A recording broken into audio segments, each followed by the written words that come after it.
Shalom. Shalom. Ada sukacita, amin.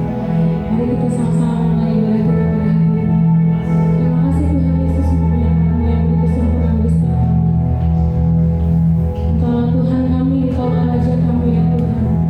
Engkau yang layak disembah, Engkau yang layak dipuji. Terima kasih Yesus. Terima kasih. Kita sama-sama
kuasa Engkau Tuhan, dengan Roh Kudus yang boleh memimpin mereka Tuhan. Engkau pakai pemerintahan kami, bangsa kami Tuhan, untuk boleh menjadi alat kemuliaan Engkau Tuhan. Kami mau menyerahkan bangsa kami ke dalam tangan-Mu Tuhan. Pada pagi hari ini Tuhan, kami juga mau berdoa bagi gereja kami Tuhan. Kau tutup bungkus gereja kami Tuhan dengan kuasa-Mu Bapa. Kami yakin dan percaya bahwa setiap kami yang saat ini Tuhan datang untuk beribadah kepada Engkau Tuhan.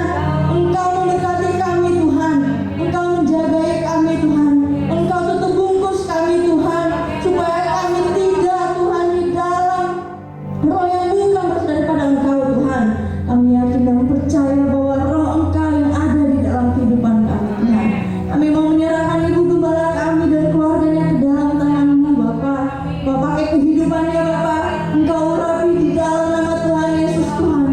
Engkau memberkati di dalam pekerjaan, kesehatan keluarganya Tuhan. Biarlah kiranya Engkau yang tambah-tambahkan berkat bagi keluarga mereka Tuhan. Inilah setiap doa dan harapan kami Bapa. Kami mau menaruhkannya ke dalam tangan kasih-Mu Tuhan.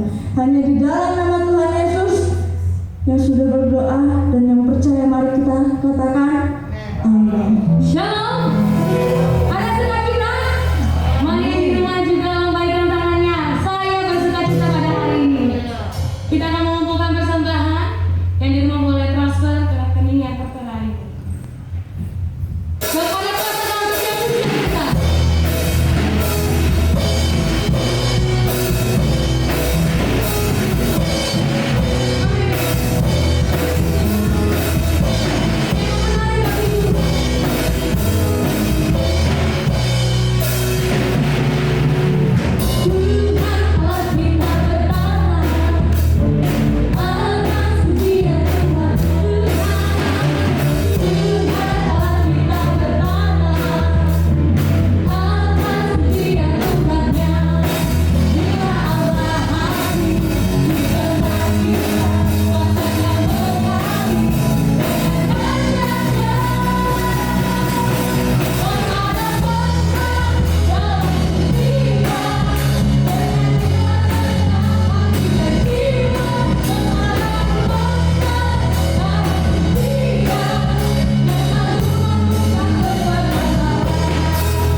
karena kasih dan anugerah Allah, kami dapat menikmati kesehatan, kekuatan, dan kami percaya semua karena anugerah Tuhan. Kami bersyukur Tuhan, dan kami mau melakukan setiap rencana dan kehendak-Mu. Apa yang Kau ingini di dalam kehidupan kami, biarnya hidup kami menjadi berkat di mana kami berada. Dan apa yang kami lakukan hanya untuk menyenangkan hati Tuhan. Pimpin kami Roh Kudus, urapi kami, berbicaralah kepada kami, berikan kami kekuatan, hikmat dan akal budi, sehingga kami mengerti apa yang Tuhan bicarakan pada pagi hari ini. Berfirmanlah kepada kami ya Roh Kudus, pimpin kami. Dalam nama Yesus kami berdoa dan mengucap syukur. Haleluya. Amin. Silakan duduk Bapak Ibu. Shalom. Shalom. Shalom juga yang ada di rumah. Bersyukur pada hari ini kembali kita akan mendengarkan kebenaran firman Tuhan. Kita percaya hari demi hari di dalam kehidupan yang kita lalui, Tuhan selalu menyertai kita. Betapa kita bersyukurnya oleh karena hikmat yang selalu Tuhan berikan, sehingga kehidupan kita tidak kurang satu apapun. Amin. Saya percaya yang di rumah juga tidak kurang satu apapun karena penyertaan Tuhan, karena hikmat Tuhan, karena kita semua mengandalkan kekuatan dan kuasa dari Allah, bukan kekuatan kita sendiri. Maka dari itu Bapak Ibu, kalau kita sudah diberkati Tuhan, saatnya kita melakukan apa yang Tuhan rencanakan di dalam hidup kita. Kebenaran firman Tuhan pada hari ini, temanya apa saja yang kita lakukan, lakukanlah untuk kemuliaan Tuhan. Dari hal terbesar, bahkan dari hal yang paling kecil, Tuhan menginginkan kita untuk melakukan dengan segenap hati, bukan dengan bersungut-sungut. Mari kita sama-sama baca 1 Korintus 10 ayat 31.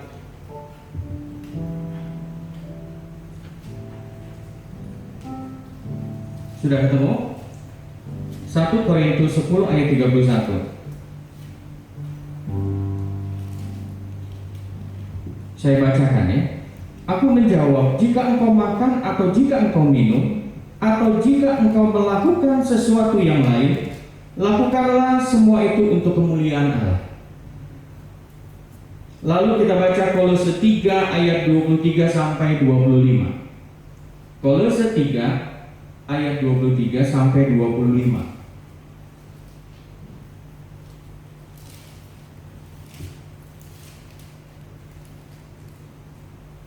Oke, sudah ketemu ya? Saya bacakan. Apapun juga yang kamu perbuat, perbuatlah dengan segenap hatimu, seperti untuk Tuhan dan bukan untuk manusia. Kamu tahu bahwa dari Tuhanlah kamu menerima bagian yang ditentukan bagimu sebagai upah. Kristus adalah Tuhan dan kamu hambanya. Barang siapa berbuat kesalahan, ia akan menanggung kesalahannya itu, karena Tuhan tidak memandang orang. Haleluya. Lalu kembali kita baca Roma 12 ayat 1 sampai 2. Roma 12 ayat 1 sampai 2. Sudah ketemu ya? Oke. Karena itu saudara-saudara, demi kemurahan Allah aku menasehatkan kamu, supaya kamu mempersembahkan tubuhmu sebagai persembahan yang hidup, yang kudus dan yang berkenan kepada Allah. Itu adalah ibadahmu yang sejati. Janganlah kamu menjadi serupa dengan dunia ini, tetapi berubahlah oleh pembaharuan budimu, sehingga kamu dapat membedakan manakah kehendak Allah, apa yang baik, yang berkenan kepada Allah dan yang sempurna. Nah, Bapak Ibu yang terkasih di dalam Tuhan, pada pagi hari ini begitu ada beberapa ayat yang mengingatkan kita untuk selalu melakukan kehendak dan rencana Tuhan. Baik apa yang kita makan atau apa yang kita minum, atau jika kita melakukan sesuatu yang lain, lakukanlah itu dengan segenap hati. Kebanyakan kita pada saat mendengarkan kebenaran firman Tuhan, kita hanya bisa mengangguk, oh iya. Tapi pada saat melakukannya, itu sulit melakukannya. Dari hal yang paling terkecil aja, Dari semenjak kita bangun tidur aja, kita lakukan semua untuk kemuliaan Tuhan. Dari kita selesai berdoa, dari kita selesai mengucap syukur, begitu amin, kita lakukan apa yang Tuhan rencanakan di dalam hidup kita. Kita melakukannya dengan sungguh-sungguh. Iya. Kalau lagi ingat, kalau lagi lupa, gimana? Nah, kebanyakan manusia seperti itu. Maka dari itu Bapak Ibu yang terkasih, semua kebenaran firman Tuhan pada pagi hari ini kita dapat lakukan. Asal satu, kita mempunyai kerinduan selalu berada di hadirat Tuhan. Kalau kita keluar jalur di hadirat Tuhan, tidak ada Roh Kudus yang mengingatkan kita. Maka dari itu kehidupan pribadi kita harus mempunyai sepenuhnya, seutuhnya kita sedang ibadah. Ibadah kita bukan hanya hari Minggu 2 jam atau 1 jam di gereja, tetapi ibadah kita adalah ibadah pada saat kita bangun tidur, kita berdoa, kita sudah mulai melakukan ibadah. Maka dari itu hadirat Tuhan selalu turun, selalu ada, selalu connect di dalam kehidupan kita. Maka dari itu pada saat kita ada di hadirat Tuhan, kita bisa melakukan kebenaran firman. Mempunyai kerinduan minimal setengah jam pujian penyembahan dalam sehari. Enggak mesti pagi, terserah. Atur waktu, baiknya gimana? Luangkan waktu. Saya melakukan itu juga setiap hari, tetapi waktunya saya nggak nentu kalau saya. Kadang pagi, kadang malam, kadang siang. Terus memuji menyembah. Itu aja saya selalu juga lupa. Kadang ada lupa. Oh iya, begitu diingatkan Roh Kudus hari ini kamu melakukan apa? Oh iya, tadi di kantor harusnya nggak ngomong begini, tapi begini. Wah, ampuni saya Tuhan. Iya, Roh Kudus mengingatkan kita, langsung kita minta maaf. Hari itu juga pada saat kita diingatkan. Nah, Bapak Ibu yang terkasih, kita sudah membaca barusan beberapa ayat di atas. Begitu mendalamnya nasihat agar kita selalu melakukan dengan kebenaran firman Tuhan dengan sepenuh hati. Banyak hal-hal yang dapat kita lakukan baik di dalam pekerjaan kita di kantor, ya, lalu di dalam pelayanan di tempat ini, dimanapun pelayanan yang kita lakukan, lalu di dalam sekolah, di dalam studi kita yang masih sekolah, terlebih di dalam kehidupan keluarga kita. Ibadah, semua kita lakukan ibadah sebagai ibadah. Yang pasti di dalam melakukan semua itu bukan dengan keluh kesah atau dengan ngedumel, bersungut-sungut, ya. Nah, di dalam segala sesuatu apapun yang kita lakukan, kerjakanlah dengan segenap jiwa, seperti kepada Tuhan dan bukan kepada manusia. Contohnya di tempat kerja. Pada saat seperti ini, mungkin di antara Bapak Ibu ada yang kepotong gajinya, atau mungkin ada yang dirumahkan. Ya, kalau dirumahkan sambil kerja masih dapat gaji. Kalau dirumahkan tidak dapat kerja, tidak dapat gaji. Kebanyakan orang mulai ngedumel di situ. Bersyukurlah buat kita semua yang masih tetap bekerja, tetap masih mendapatkan gaji, walaupun kenaikan gaji tidak seperti biasanya. Yang biasa kenaikan gaji bisa 10%, 20%, ini cuma 3% atau 5% paling tinggi. Tetap kita bersyukur. Nah, bahkan di dalam pekerjaan yang tidak jelas, bos menyuruh kita, atasan menyuruh kita, di mana itu adalah bukan pekerjaan kita. Kita tahu itu bukan pekerjaan kita, tetapi atasan kita menyuruh kita untuk melakukan setiap pekerjaan. Mungkin di kantor kita ada karyawan yang dirumahkan, pekerjaan itu tidak ada yang melakukan. Mau nggak mau karyawan yang ada diperintahkan. Kita tahu bahwa itu bukan pekerjaan kita. Akhirnya kita kerjakan sambil ngedumel, tidak sejahtera. Banyak beberapa contoh di antara Bapak Ibu yang mengalami di mana kita dipekerjakan tetapi bukan pekerjaan kita. Bos dengan semena-mena untuk melakukan setiap perintah. Nah, maka dari itu, apa saja yang kita kerjakan, walaupun itu bukan pekerjaan kita, walaupun itu bukan sesuatu yang menjadi tanggung jawab kita, lakukanlah semua itu dengan segenap hati, tidak setengah-setengah. Ingat, lakukan semua itu untuk Tuhan, bukan untuk manusia. Karena kebenaran firman Tuhan memberikan ayat-ayat yang menguatkan kita, yang mengingatkan kita untuk kita tetap melakukan setiap kebenaran firman Tuhan. Mungkin di antara Bapak Ibu pernah dengar satu cerita. Ada seorang mandor bekerja di satu perusahaan. Disuruh bosnya untuk mengerjakan beberapa unit satu komplek perumahan, maka diperintahkannya dengan segera untuk membangun rumah. Dengan sigap dia mengerjakannya dengan sepenuh hati dan dengan sukacita, karena kita tahu itu adalah pekerjaannya ya. Maka hasilnya sangatlah bagus dari beberapa rumah yang dikerjakan bersama dengan anak-anak buahnya. Selang beberapa tahun lamanya ia mengabdikan diri di dalam perusahaan milik bosnya itu, di mana ia hanya menerima upah sebagaimana mestinya dan pada umumnya, dan setiap tahunnya dia hanya menerima bonus seperti biasa, tidak lebih dan tidak kurang. Sampai akhirnya dia mengabdi beberapa tahun, masuklah mandor itu di usia pensiun. Tapi pada saat dia mau memasuki di usia pensiun, dia dipanggil oleh pemilik perusahaan, oleh ownernya. Kata pemiliknya, kamu sudah berapa lama mengabdikan diri kepada saya, kepada kantor ini? Jawab si mandor, saya sudah bekerja 35 tahun di perusahaan Bapak. Kata bosnya, oh cukup lama kamu bekerja. Mandor yang bilang, bukan cukup Pak, tapi sangat lama. Oh iya benar, lama ya.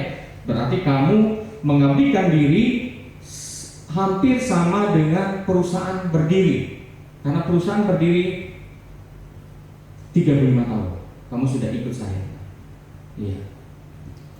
Oke, di dalam masuki usia pensiun, lalu bosnya meminta, di mana usia pensiun itu di awal tahun, bosnya meminta kamu tolong kerjakan satu rumah lagi, di mana rumah itu cukup strategis dan kamu harus bangun rumah tersebut harus bagus dan kokoh.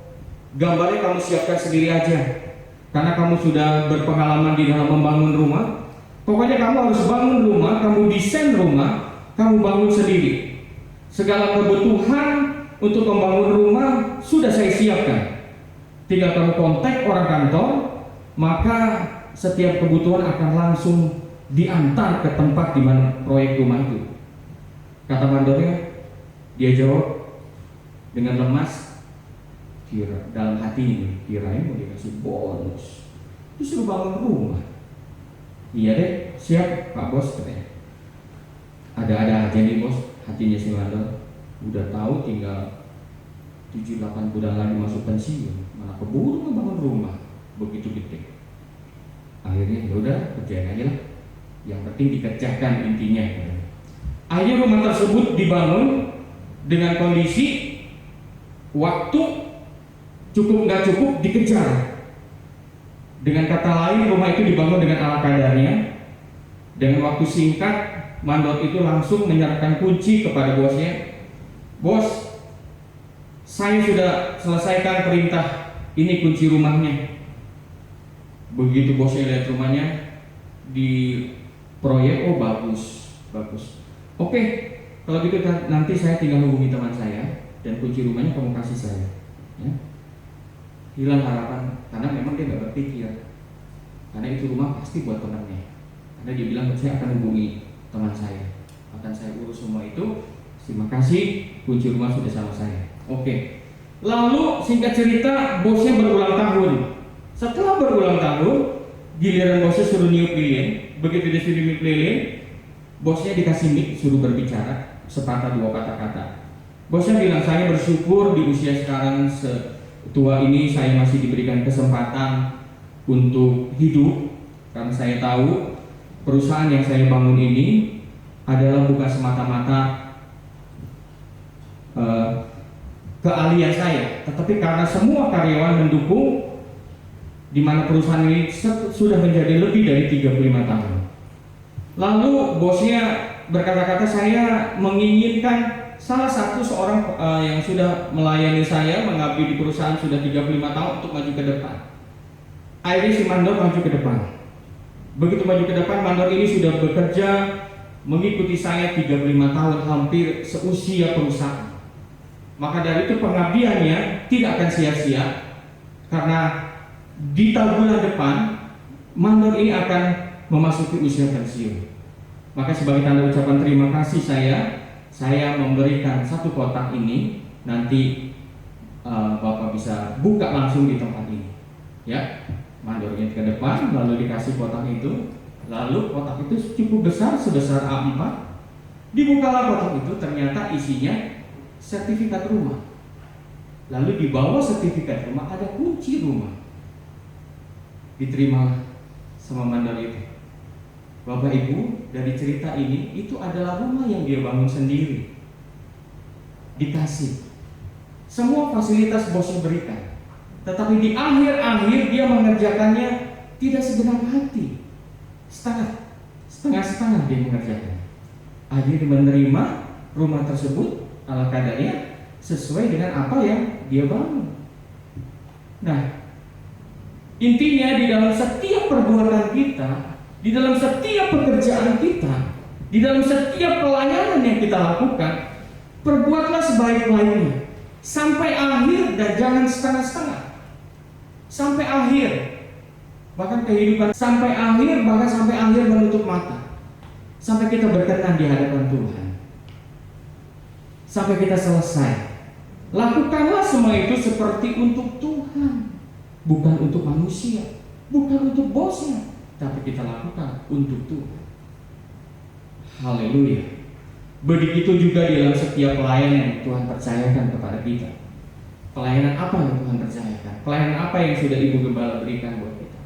Pelayanan apa yang sudah Tuhan jadwalkan, yang Bu Aiji jadwalkan? Terus tanggung jawab apa yang harus kita berikan? Harus apa yang harus kita lakukan? Kita harus berdoa dulu setiap hari Selasa. Oke, kita lakukan. Lakukan dengan segenap hati. Ingat, seperti untuk Tuhan, bukan untuk yang ngasih perintah, tetapi untuk Tuhan.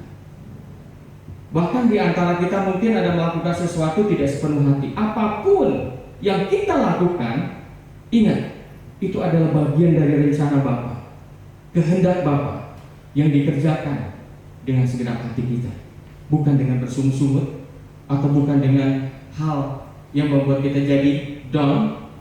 Baru kemarin pelayanan, sekarang dikasih lagi, dia tahu lagi sibuk, gak bisa lagi ikut doa. Gimana dong? Wah, ya paling juga ntar doanya nyusulah, ya. Nah, Bapak Ibu yang terkasih, sesungguhnya Tuhan Yesus sudah memberikan teladan bagi umat, bagi saudara dan saya. Sebagaimana Tuhan melakukan segala sesuatu dengan sepenuh hati. Tuhan Yesus melakukan sesuatu dari awal hingga akhir, dia melakukannya dengan sepenuh hati. Apapun yang Tuhan berikan, itu adalah bagian dari rencana Bapa, kehendak Bapa yang dikerjakannya dengan sepenuh hati, meski melewati setiap penderitaan yang hebat, meski melewati setiap penderitaan yang hebat, bahkan lebih dari itu, bahkan harus mati di kayu salib. Itu adalah teladan yang Tuhan Yesus berikan. Pelayanan, talenta yang Tuhan berikan kepada kita, kembangkan, lakukan pekerjaan apa yang Tuhan percayakan kepada kita. Bukan hanya dalam pelayanan, mungkin di dalam kehidupan rumah tangga kita. Bagaimana menghadapi suami, bagaimana menghadapi istri yang gak mau ngerti, yang harus kita ngertiin. Ya iyalah, mesti kita yang ngertiin istri, ngertiin suami. Kalau bukan kita, siapa lagi? Masa suami orang yang mau ngertiin atau istri orang? Kita lah yang melakukannya. Walaupun dengan penderitaan, enggak apa-apa. Tapi ingat satu hal, kita lakukan bukan untuk istri, kita lakukan bukan untuk suami, kita lakukan bukan untuk anak, tetapi untuk Tuhan. Seperti Tuhan Yesus melakukan rencananya, rencana Bapa kehidupannya. Maka dari itu Bapak Ibu, begitu mendalam kebenaran firman Tuhan pada saat ini, sehingga kita ditegur untuk melakukan segala sesuatu sesuai dengan kebenaran firman Tuhan. Di dalam ayat 1 Yohanes 2 ayat 6, saya bacakan. Barang siapa mengatakan bahwa ia ada di dalam Dia, ia wajib hidup seperti Kristus hidup.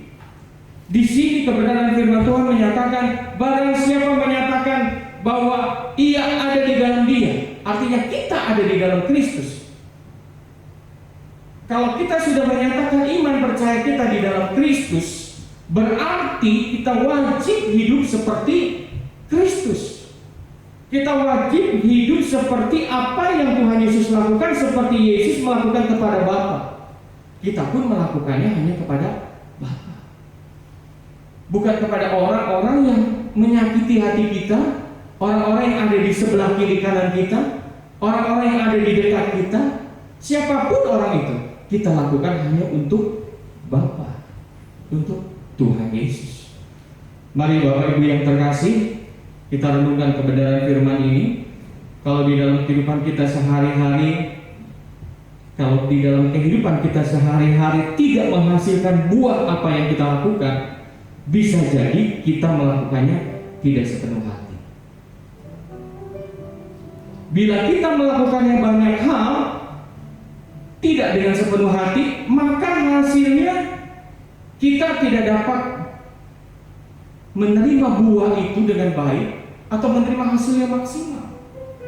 Lakukanlah semua itu dengan segenap hatimu. Seperti di dalam 1 Korintus 10 ayat 31, aku menjawab, jika engkau makan, atau jika engkau minum, atau jika engkau melakukan sesuatu yang lain, lakukanlah semua itu untuk kemuliaan Tuhan. Ketika kita makan, harus memuliakan Tuhan. Banyak orang yang makan bukan untuk memuliakan Tuhan, tetapi untuk memuaskan hawa nafsu. Seharusnya apapun yang kita makan, kita lakukanlah untuk Tuhan dan bukan untuk diri kita. Ketika kita minum, haruslah kita minum memuliakan Tuhan. Ketika kita minum, entah kita minum apa, jika kita melakukan dengan tujuan untuk memuliakan Tuhan di dalam tubuh kita, maka Allah pasti disenangkan.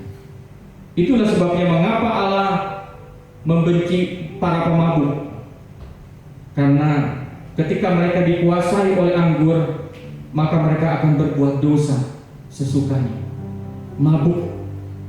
Dan ketika kita melakukan sesuatu yang lain, haruslah kita memuliakan Tuhan. Firman Tuhan memberikan perintah kepada kita, apapun juga yang kamu perbuat, perbuatlah dengan segenap hatimu, seperti untuk Tuhan dan bukan untuk manusia. Kita tahu bahwa dari Tuhanlah kita menerima bagian yang ditentukan bagimu sebagai upah. Kristus adalah Tuhan dan kita hambanya. Di dalam Kolose 3 ayat 23 sampai 24 sudah dikatakan seperti tadi. Mengapa? Karena firman Tuhan adalah dasar dan penopang hidup kita. Mari kita sama-sama melakukan segala sesuatu hanya untuk kemuliaan Tuhan, bukan untuk manusia. Bapak Ibu yang terkasih, kita sama-sama koreksi diri, kita masing-masing kerjakan sesuatu yang Tuhan berikan, di mana pelayanan yang Tuhan berikan kepada kita lakukan dengan sepenuh hati. Ketika kita memuji, menyembah Tuhan, apakah kita melakukannya dengan sepenuh hati? Jangan pernah merasa bahwa pelayanan dan ibadah yang kita lakukan selama ini sudah cukup. Oleh karena rajin ke gereja, rajin melayani, ingat, yang dinilai Tuhan bukanlah aktivitas kita, bukan aktivitas kita yang terlihat oleh kasat mata, oleh orang-orang yang di sekeliling kita, tetapi Tuhan hanya melihat hati kita. Sepenuh hati kita, benarnya kita melakukan dan melayani Tuhan dengan sepenuh hati.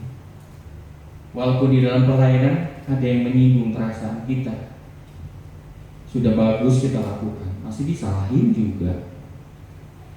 Sudah benar-benar masih ada koreksi juga. Bingung, itu bagian dari pelayanan kita. harus menerima segala sesuatu koreksi, menerima segala sesuatu saran, walaupun yang kita lakukan merasa kita melakukannya sudah sempurna. Bapak Ibu yang terkasih, firman Tuhan pada hari ini kita sudah mendengarkan begitu membuat dan mengubahkan seharusnya di dalam kehidupan kita. Salah satu yang membuat kita terkendala atau mengalami pertumbuhan pendewasaan rohani adalah satu, apa? Menunda. Kalau kita menunda, artinya kita bertumbuhnya mandek. Pendewasaan rohani kita kalau kita tunda, kita tidak akan pernah bisa dewasa. Haleluya. Di dalam Ibrani 4 ayat 7, pada hari ini jika engkau mendengar suaranya, janganlah keraskan hatimu. Lakukanlah semua itu sesuai dengan rencana dan kehendak Tuhan. Amin. Bapak Ibu mau melakukannya dengan segenap hati, dengan segenap jiwa, hanya untuk kemuliaan Tuhan. Haleluya. Amin buat kebenaran firman Tuhan. Ada satu lagu yang mengatakan lebih dari segalanya dalam segala perkara. Selama melakukan itu adalah hanya untuk melakukan kehendak Bapa. Dari waktu ke waktu dimanapun berada. Ingat, kita hanya selalu menyenangkan hati Tuhan. Dengan tekun berdoa setiap hari, memandang anak domba, mengambil bagian di dalam kekudusan bersama dengan Tuhan Yesus. Tekad mengenalkan kita serupa dengan Yesus, sesuai dengan rencana Bapa yang semula. Mari kita sama-sama menyenangkan hati Tuhan. Haleluya. Lebih dari segalanya dalam segala perkara, selalu melakukan kehendak Bapa. Dari waktu ke waktu, dari waktu ke waktu, dimanapun berada, selalu menyenangkan hatimu Bapa. Dengan tekun berlomba, dengan tekun berlomba, memandang anak domba, mengambil bagian dalam kekudusan.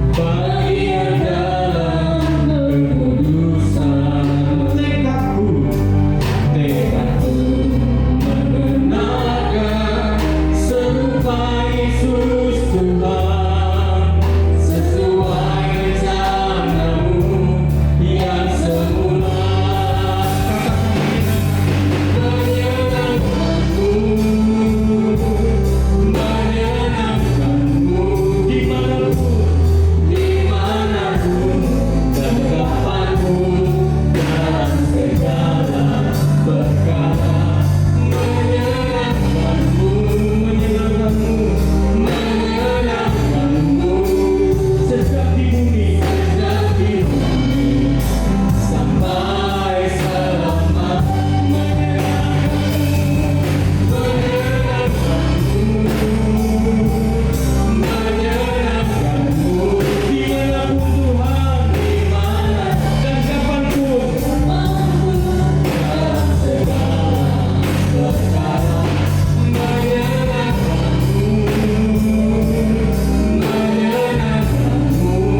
ingin selalu belajar menyenangkan-Mu.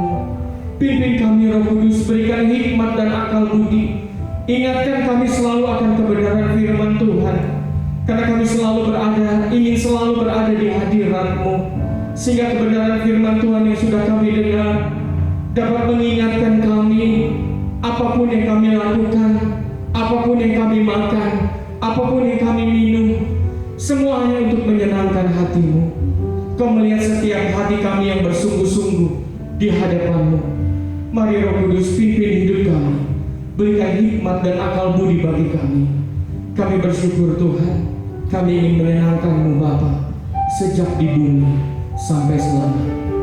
Mari Bapak Ibu yang terkasih di dalam Tuhan, kita sama-sama bangkit berdiri. Arahkanlah hatimu kepada Tuhan dan terimalah berkat dan anugerah dari Bapa di surga, cinta kasih serta pengembalaan yang agung dari Tuhan Yesus Kristus, serta persekutuan dan penghiburan dari Allah Roh Kudus menyertai-Mu sampai hari ini dan sampai selama-lamanya. Hanya di dalam nama Yesus Kristus. Mari yang percaya katakan amin.